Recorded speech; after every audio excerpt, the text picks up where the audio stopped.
Alam nyo, dati, hirap na hirap akong sabihin na introvert ako. Parang, bakit ba ang hirap aminin? Bakit ko ba laging sinasabi sa sarili ko, hindi di ako introvert, gusto ko lang magpahinga? Sa totoo lang kasi minsan, ang pagiging introvert ay tinitingnan na masama lalo na dito sa Pilipinas.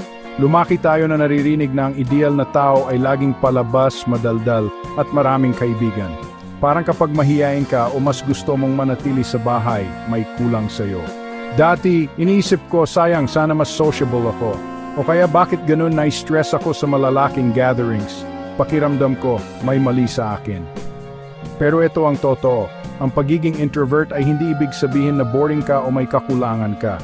Ibig lang sabihin, iba ang paraan mo ng pagre-recharge. Nakahanap ka ng kapayapaan sa tahimik na sandali, mas gusto mo ang malalim na usapan kaysa sa mababaw na daldalan, at mas pinahalagahan mo ang kalidad kaysa sa dami, lalo na sa mga kaibigan. Pero mahirap tanggapin, lalo na kung parang ang expectation ay laging makisama at maging masaya. Minsan iniiwasan pa nga nating lagyan ng label ang sarili natin bilang introvert kasi baka masabihan na KJ o Killjoy. Pero ang totoo, malakas ka kapag tinatanggap mo kung sino ka. Nang sa wakas ay tinanggap ko na introvert ako, hindi ko na pinilit ang sarili ko sa mga sitwasyon na nakakaubos ng enerhiya ko. Natuto akong magtakda ng hangganan, magsabi ng hindi nang walang pag-guilty, at mag-focus sa kung ano ang nagpapasaya sa akin.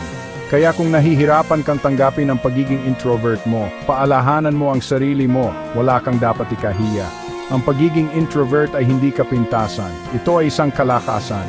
At kapag hinayaan mo lang ang sarili mo na maging ikaw, makakahanap ka ng tunay na ginhawa at tunay na koneksyon.